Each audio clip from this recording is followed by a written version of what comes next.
One, two, three, four.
Good morning.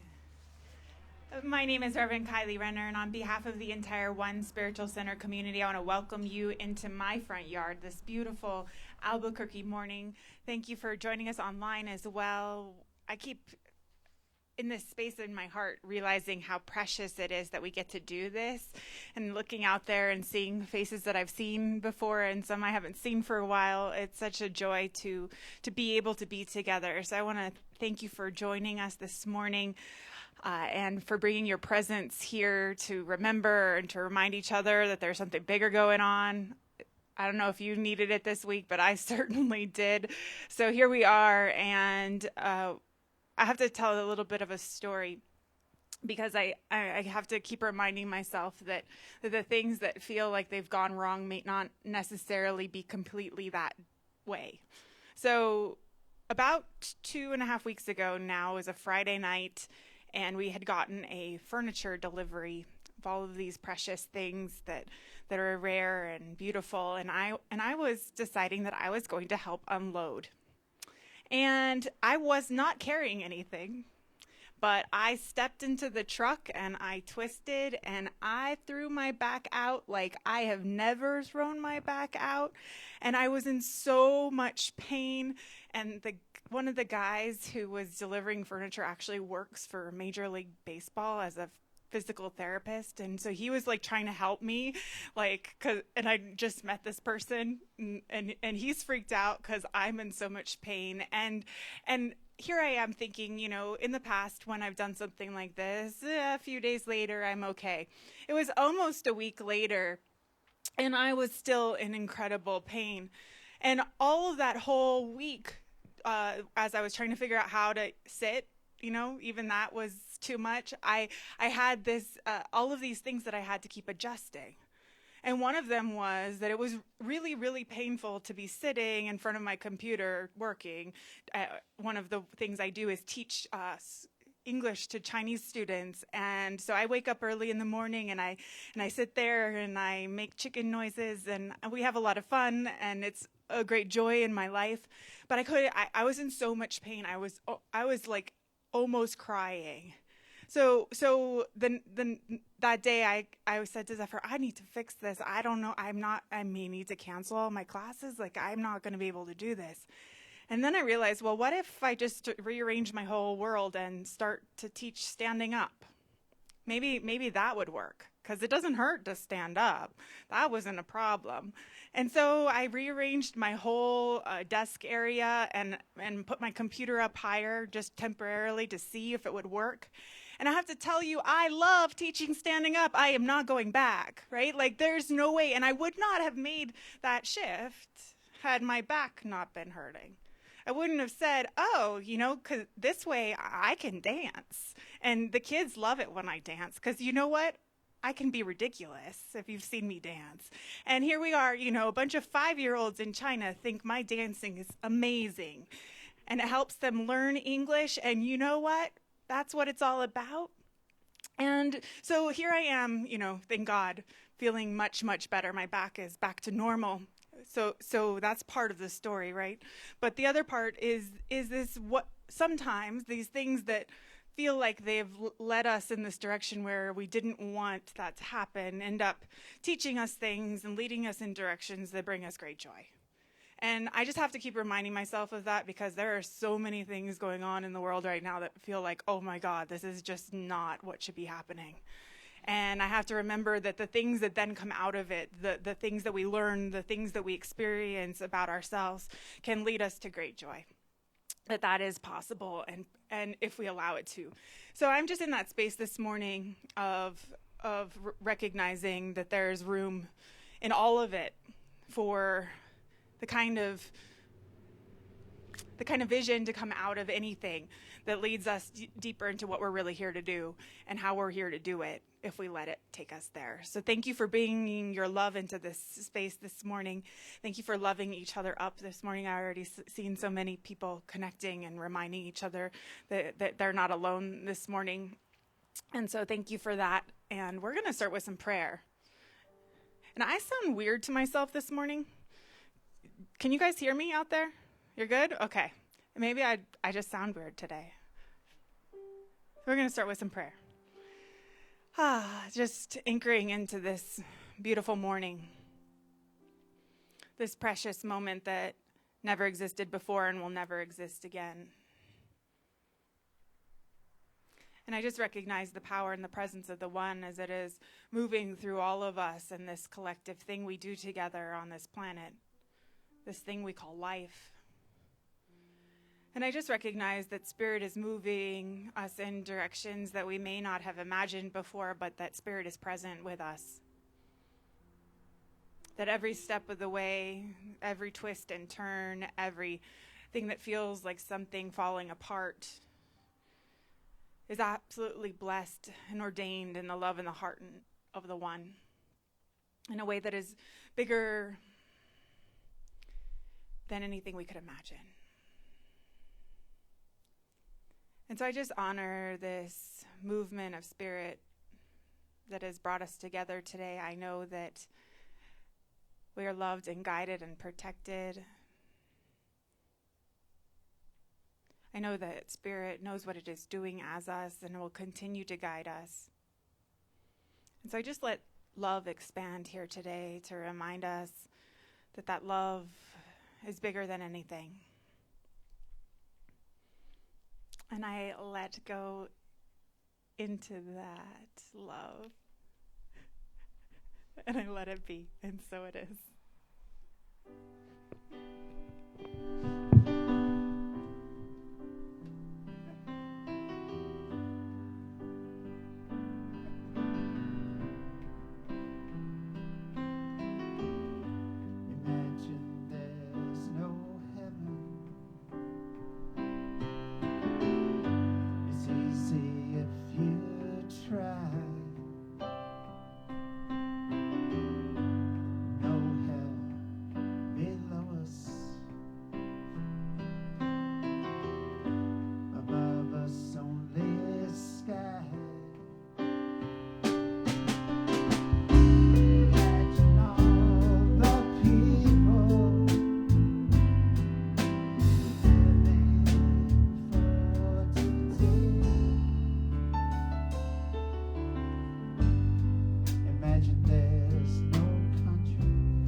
So to prepare for our new meditation this morning that John wrote in honor of the notorious Ruth Bader Ginsburg, I've chosen a poem that I have not had a chance to read in public since our beloved Annie passed, and I read this at her memorial when we sent her off.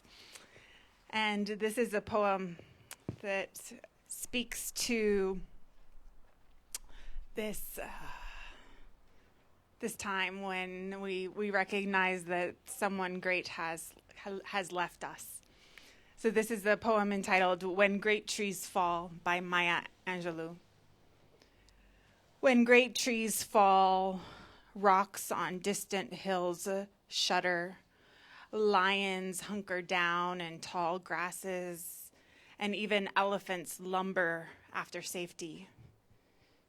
When great trees fall in forests, small things recoil into silence, their senses eroded beyond fear. When great souls die, the air around us becomes light, rare, sterile. We breathe briefly. Our eyes briefly see with hurtful clarity. Our memory suddenly sharpened, examines and gnaws on kind words unsaid, promised walks never taken. Great souls die, and our reality, bound to them, takes leave of us. Our souls, dependent on their nurture, now shrink wizened, our minds formed and informed by their radiant way. We are not so much maddened as reduced to the unutterable ignorance of dark, cold caves. And when great souls die, after a period, peace blooms slowly and always irregularly. Spaces fill with a kind of soothing electric vibration. Our senses restored, never to be the same, whispered to us they existed. They existed. We can be, and be better, for they existed. And so we take that energy of those who have gone before us, that we can be and be better for they existing, and we allow the meditation to move us today.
That was an original tune by John Bartlett. And here's a tune by Dexter Gordon.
Oh, wonderful. Yes, I've always loved that one, and now I know its name, cheesecake. It's perfect. Just as much as I love cheesecake, too.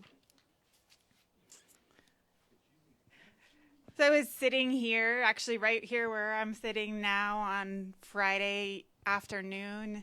I had just finished doing all the things I needed to do for the day, and I was taking a minute, and I pulled up my phone, and I realized I had probably 40 text messages. And they went from all over the place, like, oh my God, there were a lot of expletives. There was I'm so scared. And I'm like, what happened? And it took me a minute to figure out what was going on and have all of my own reaction. And then I started to just have to have these conversations via text and some via phone, just like, okay, how do we work through this?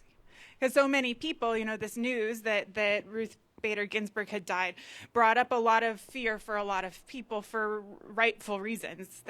These are not reasons that are to be taken lightly.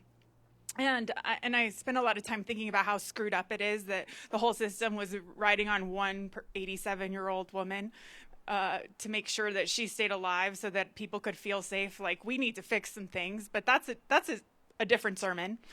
This is the sermon about how we engage in dissent when we don't agree with something, and how we engage in that in a powerful way. Because so many people, it feel like that's such a dangerous and scary thing that we avoid it at all costs. So we don't say no when we should. We don't speak up for ourselves. We don't speak up when we hold a view that is in variance with what's going on, because ultimately we feel like it's unsafe or dangerous to do so, and therefore do ourselves spiritually a disservice. Because honestly, if you look at anything in your life that you have really changed spiritually or even on a material level, it came from some inner knowing that something had to change, that you said no to the direction that things were taking, and you were willing to powerfully say that in such a way that then a new direction could happen. And that's the nature of dissent, right? That's the nature of saying, I do not agree. But we have this tendency, though, to not go all the way there. Like we sometimes have this tendency to only go so far because we only want the people closest to us to know what we believe, or it feels dangerous in a work such situation or another situation to really speak what it is that what we really believe. And it's really interesting in those ways that we become protectors of the status quo because of our unwillingness to be that power of dissent. And so I know that dissent is in some ways dangerous, and that we've had examples throughout time of those who have powerfully made dissent and then paid ultimate prices for it. I think back to all of the historical figures, but from a spiritual perspective as well. The story of Jesus of Nazareth is a great example of someone who spoke for a different reality, who spoke against the direction things were going, and paid the price for that. And so we have all of these examples of how it's dangerous to do this, and we have a society that tells us over and over that we're supposed to just go along to get along, that we're just supposed to be likable. We want everyone to like us. And so we do all of these things, and we become protectors of the status quo, and we get scared because when we get close to something changing, all of the guard dogs come out that are meant to protect that, and it feels really, really scary and dangerous in that place.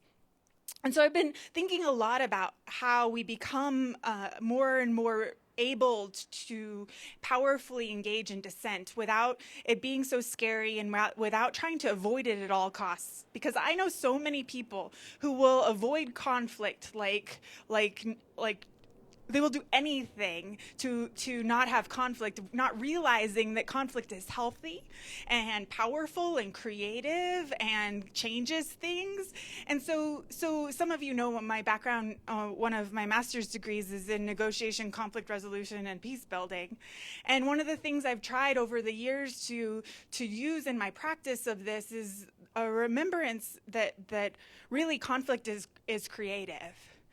That our dissent is creative, our having opposing viewpoints is powerful and creative, and sometimes that creation is through destruction, but that truly it is powerful, and that we have use that power, and we can't avoid it, and we shouldn't avoid it. So this is the thing about being able to powerfully engage in dissent is that it gives us this power to change course, but we have to be willing to be really honest about that. So I've been thinking about why some of the reasons why people aren't willing to change course, aren't willing to say, I need to speak up. Maybe I've not spoken up before, and I need to change the direction of this. And I have some who I recently walked through this with, which was the situation was the invitations were already in the mail. That I know this marriage is a mistake, but I don't have the courage to make a different choice.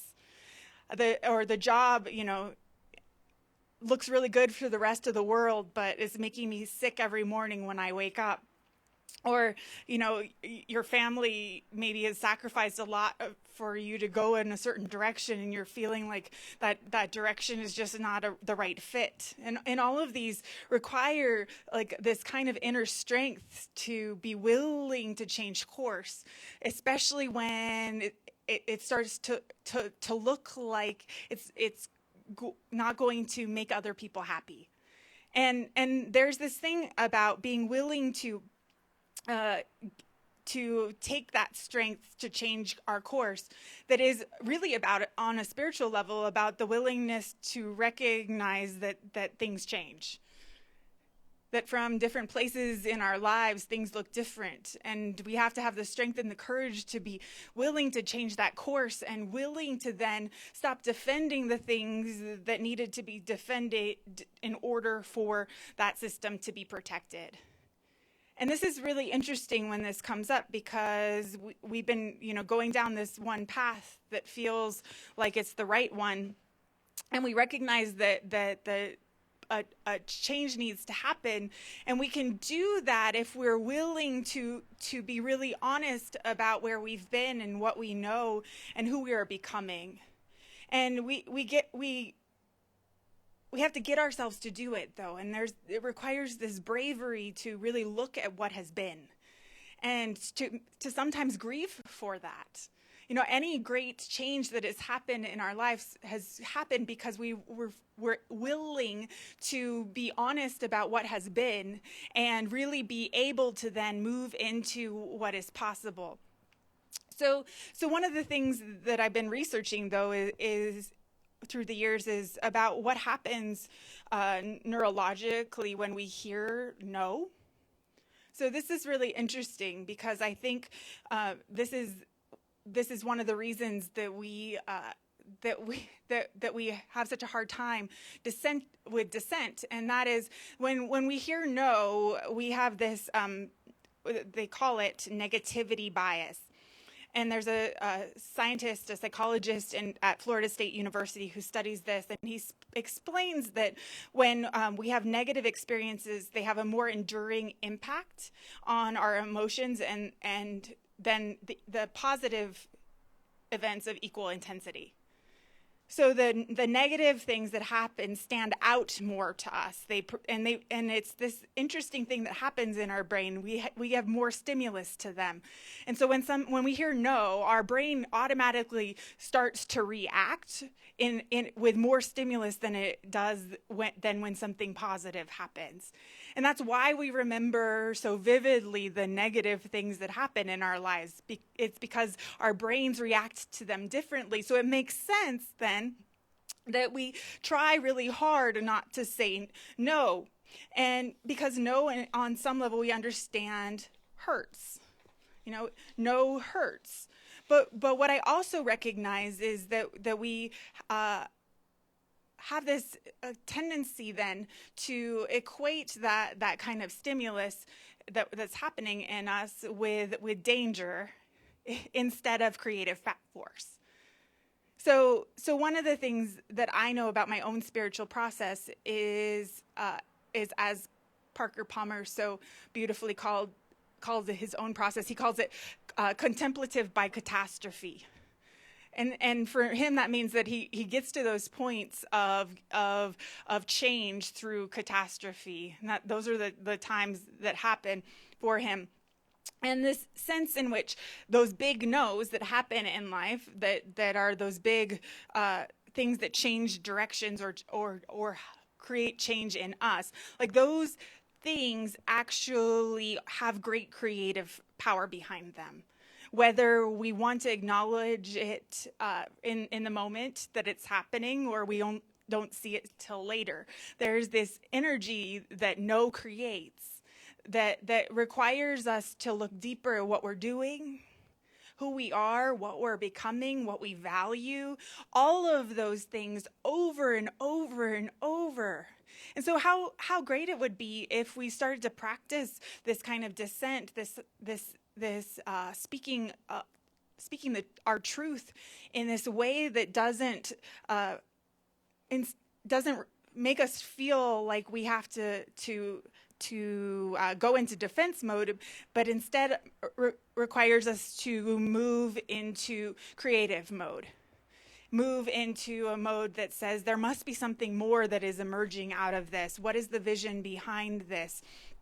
How can I allow for that which I know is possible to come out of this, instead of moving back into the status quo? And I think what's so interesting about the conversations I've had around, what I think all of us who are paying attention see as what's going to start happening after the election and with the Supreme Court and all of that, like that we have to, as those who are willing to stand for something else, figure out how to bring that dissent into the world in a powerful way.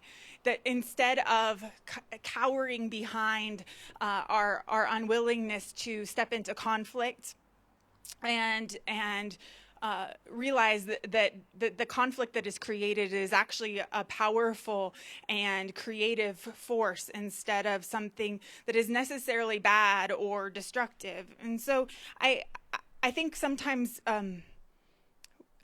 we hesitate to dissent because we recognize also that sometimes the challenge we anticipate from others actually has some merit, right?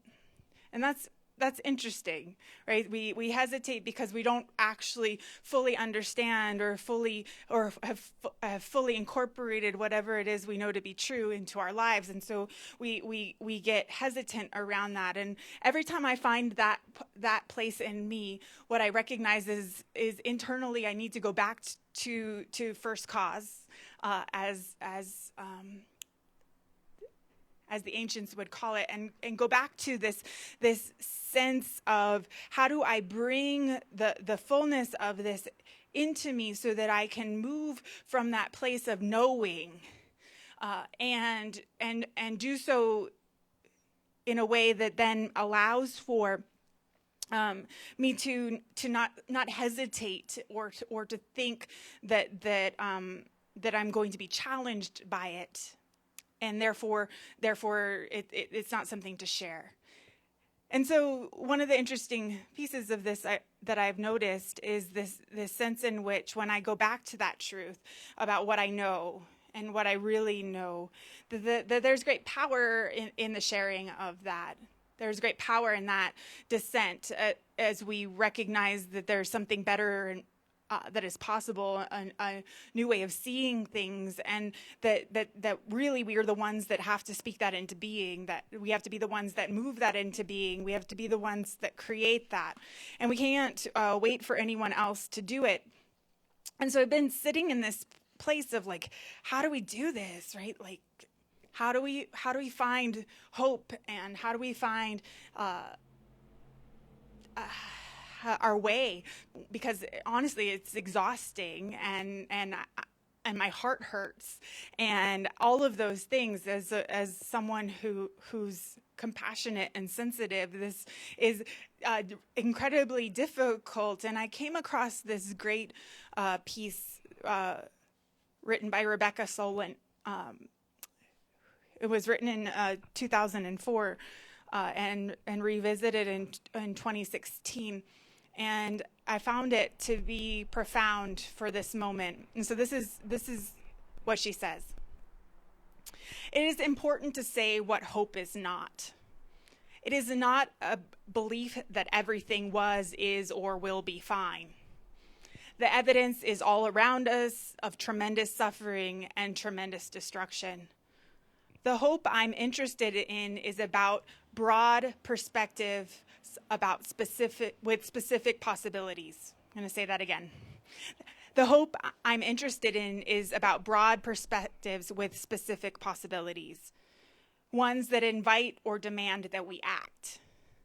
Hope locates itself in the premises that we don't know what will happen, and that in the spaciousness of uncertainty is room to act. In the spaciousness of uncertainty is room to act. I love that. When you recognize uncertainty, you recognize that you may be able to influence the outcomes. You alone, or you in concert with a few dozen or several million others. Hope is an embrace of the unknown and the unknowable, an alternative to the certainty of both optimists and pessimists. Optimists think it will be fine without our involvement. Pessimists think it will be fine.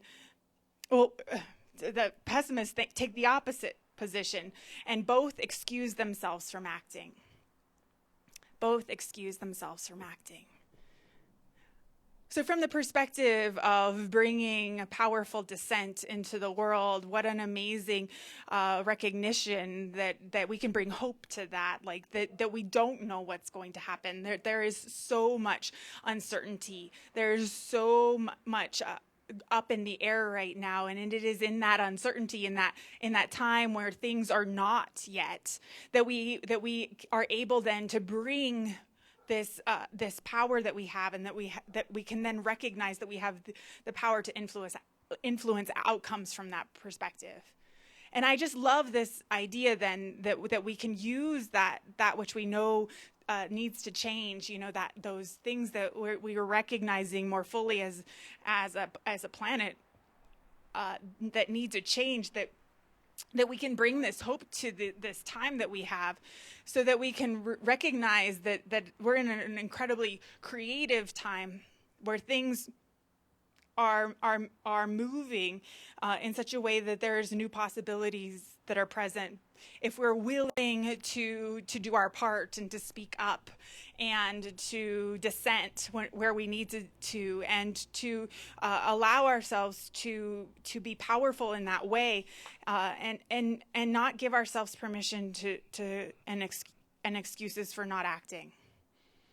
And I think that this is one of the things that I'm watching, which is more and more people are finding that they no longer have an excuse for not acting, and that they're moved to such a degree that non-action is not an option. And I think that this is the same thing that happens, right, where Parker Palmer said it was contemplative by catastrophe, right? We become revolutionaries by catastrophe. We become agents for a bigger vision through all of the things that happen, where we finally have enough and say, nope, I dissent. This is not the way it's going to go. I am willing to stand for something else. And that's where I find myself continuing to go deeper into, is where have I given myself an excuse not to act?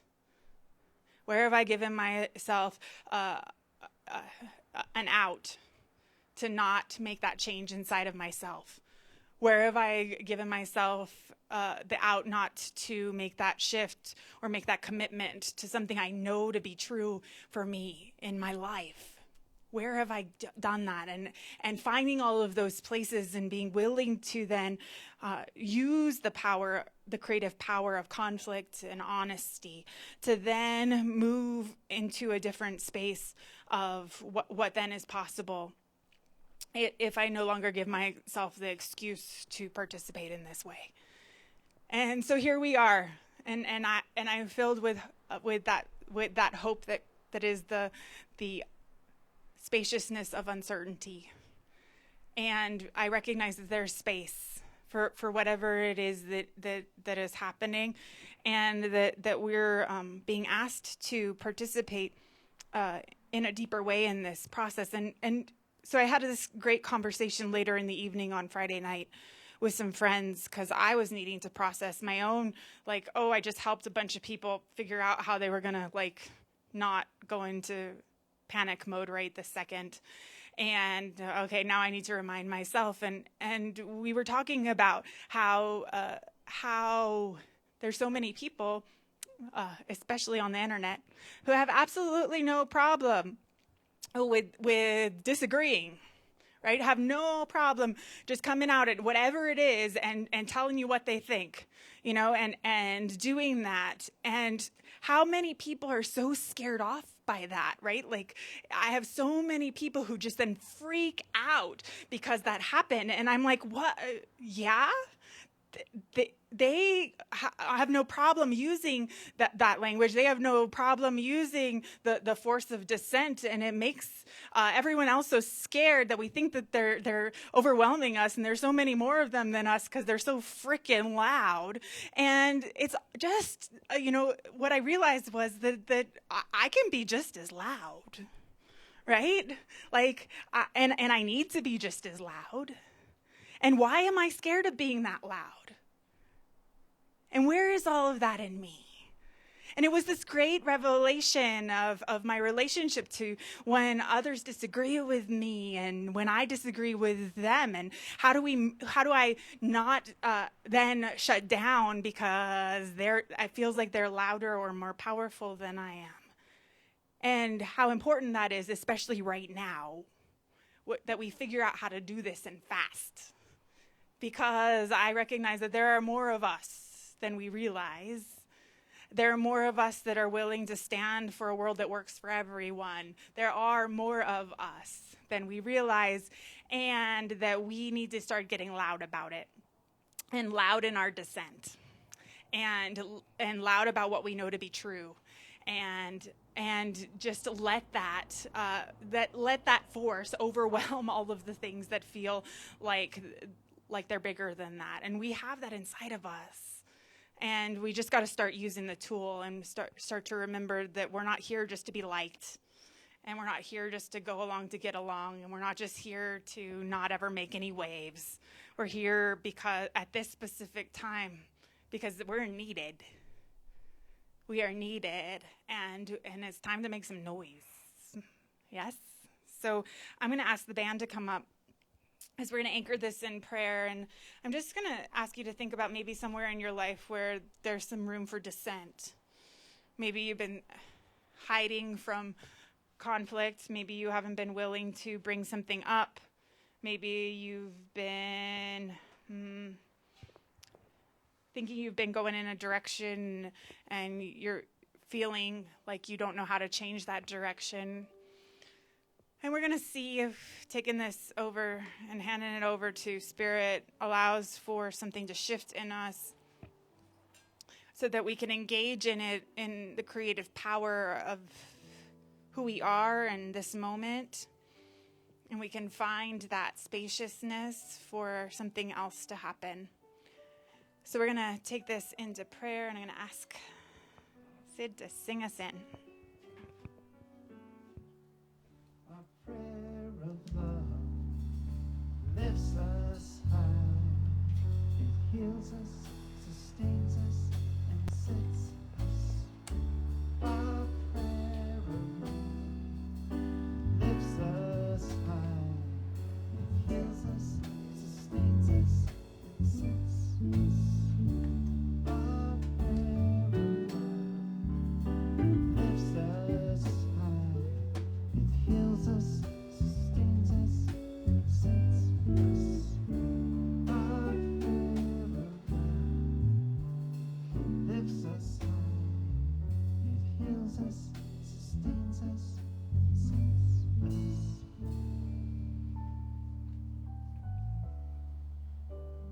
So our prayer of love today is a prayer of recognizing our power, of recognizing our voice, of recognizing the power of the truth that lives inside of us to change everything in every direction. And I recognize the power and the presence of the one in and through and as each and every one of us And the invitation of this moment to allow the spaciousness of uncertainty to remind us that everything can change. And that truly we are agents of change and love. That is what we've come here to be and to do. And we allow ourselves to move from that place inside of us that knows beyond any shadow of a doubt the truth. We let that guide us as we engage in demanding the world that we know is possible. And so we move from the inside and we open ourselves to all of the inspired action that becomes clear through our willingness to challenge that which has been. And to move in the direction of what is possible. And I just know that every step of the way that we are loved and supported and guided, even when it feels scary, even when it feels dangerous, even when it feels like it takes us outside of who we think we are. I know that Spirit is there with us as we engage in the power of our authentic no. And I just know deeply that in every direction, from everywhere, past and present, that the energy of life is supporting us in our courage and in our strength.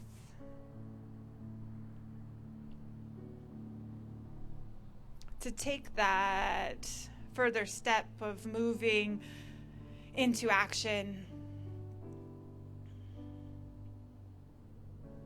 And I know that we are loved in this. That we are in fact love in action, love in form, love in motion. And I just allow that to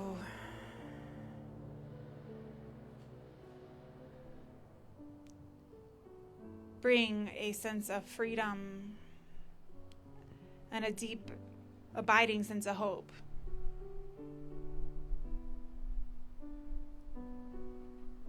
And I just let it be. And so it is. Our prayer of love lifts us high, it heals us, sustains us, and sets us free. Our prayer of love lifts us high, it heals us, sustains us, and sets us free.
Oh, music. I swear. I miss having more of it in my life. So this is so very, very, very precious to me. So thank you guys always for bringing what you bring. So I want to thank everyone for your continued support of this community. I want to let you know that there are baskets hanging from the trees if you would like to make a contribution here in person. Also, at onespiritualcenter.org, we have a place to make a donation as well as a text to give number. And we just really appreciate your continued love during this time of such great uncertainty, this creative, powerful time of uncertainty. Thank you for helping make this this whole thing keep on going. So I also want to let you know that next Saturday, which is the fourth Saturday of September already, wow, how did that happen? We will be at Roadrunner Food Bank from 11 to 2 as a community, and we'd love to have you if you're interested in helping make an impact in hunger in our community. And this is something that's changing a lot really fast as well.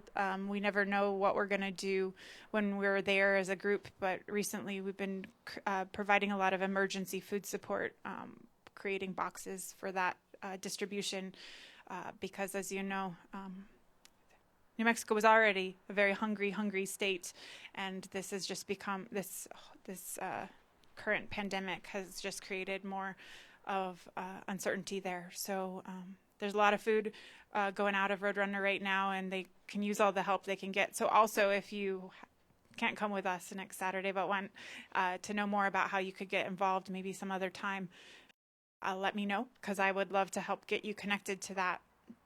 It's been a great joy in my life. I've been in Albuquerque now for almost 12 years, and I have been at Roadrunner every month or more than that for this whole time, and it's been a great blessing in my life. So please, if that calls to you, I'd love to talk to you about that. There's all kinds of cool things that they're doing that I didn't know about when I first started, and things that they've expanded to do, including they have a food bank for like a prescription food bank. So if you have something like diabetes or such, and you have a doctor's note, they have this whole special section where you can go in and shop for things specifically for your medical, that serve your medical needs, like being a celiac or something like that, which I think is brilliant and beautiful that they offer that. So good service to know that they have if you did not know about that. And I'm going to stop talking, though. So let's sing. Thank you for being here today. Thank you. Yeah, that's it. Let's sing.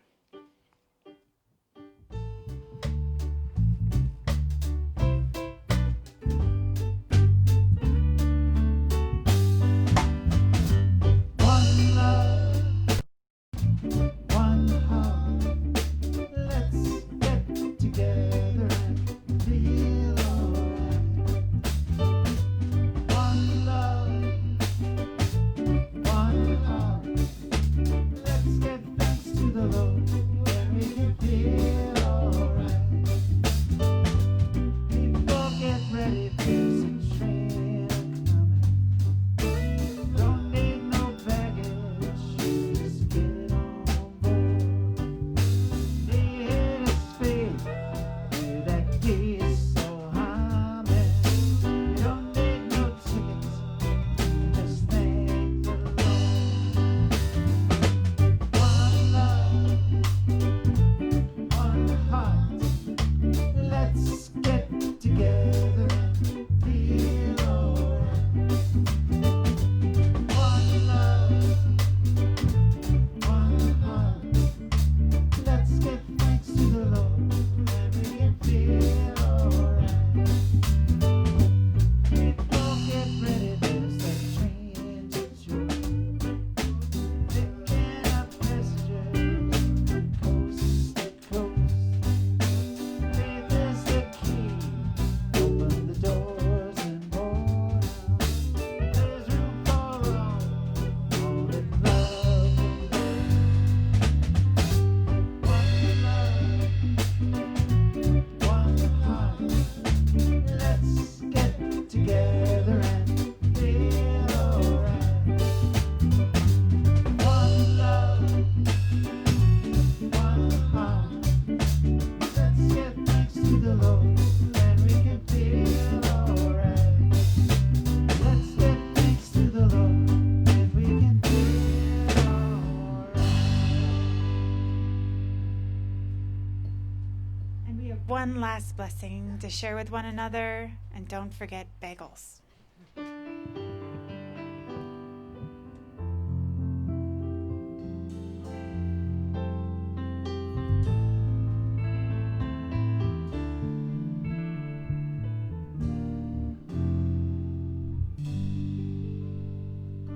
forth and walk in beauty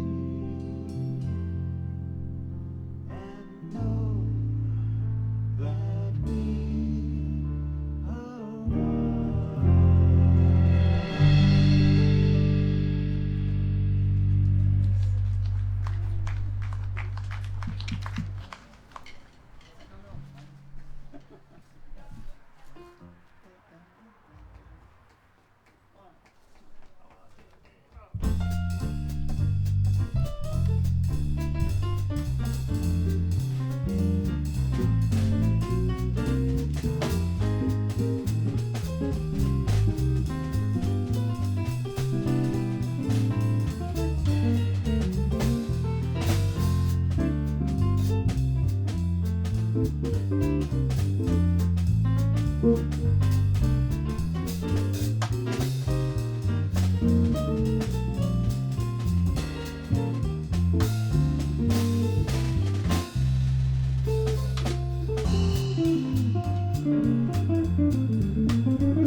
Let's